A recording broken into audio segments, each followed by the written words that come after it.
for the good and brave people of Louisiana. Thank you very much. Mr. Bradberry? Good afternoon. Chairwoman Waters, Ranking Member Biggert, and members of the committee, I'd like to thank you all for the opportunity to testify here today.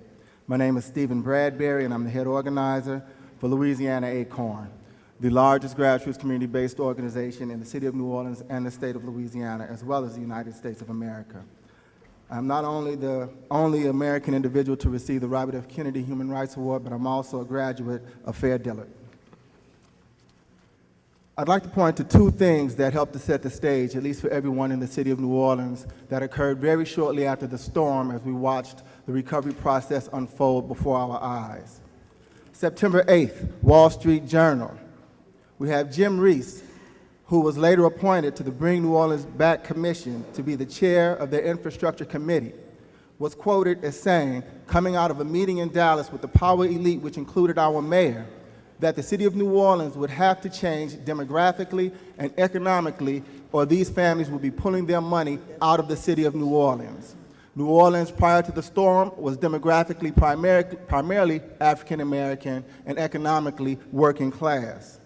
On September 28th, in the Houston Chronicle, Alphonse Jackson, Secretary of HUD, said that New Orleans will not be returning as black as it was before the storm, and that HUD would not be putting monies into public housing the way it had prior to the storm.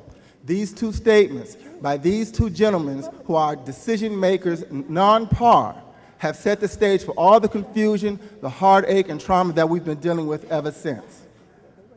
In spite of that, days after the storm, ACORN found myself and two other people sending text messages to get people off of the road into homes in Texas, Georgia, Alabama, and Mississippi.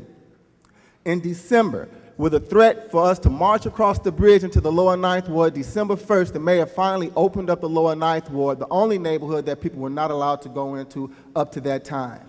We began our no bulldozing campaign, which became known nationwide, and others followed with their "We're Back" signs. We also initiated the first gutting program in the city, wrapping up about 2,000 homes to date.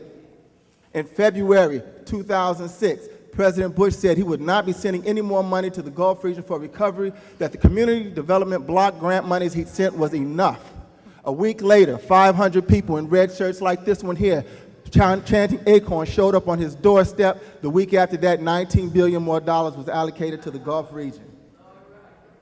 In May of that same year, the City Council passed an ordinance that said that the first anniversary of Hurricane Katrina, August 29th, would be the deadline by which people would have to gut their homes or risk losing them.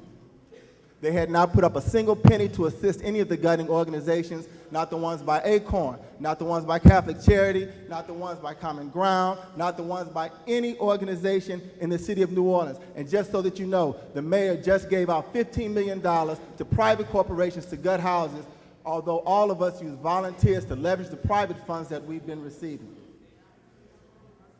Immediately following August 29th, people had to get in the streets again to fight to have water certified in the Lower Ninth Ward because people were not able to get FEMA trailers or clean out their properties because water was not being afforded them.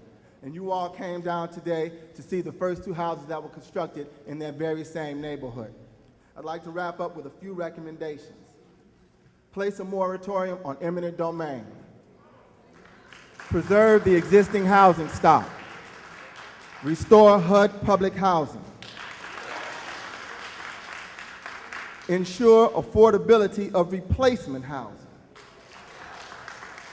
Rein in the insurance companies. Provide more CDBG funds. Provide adequate oversight of the state disbursement of the road home funds. Include community groups in emergency preparedness plans and mitigation. Thank you very much.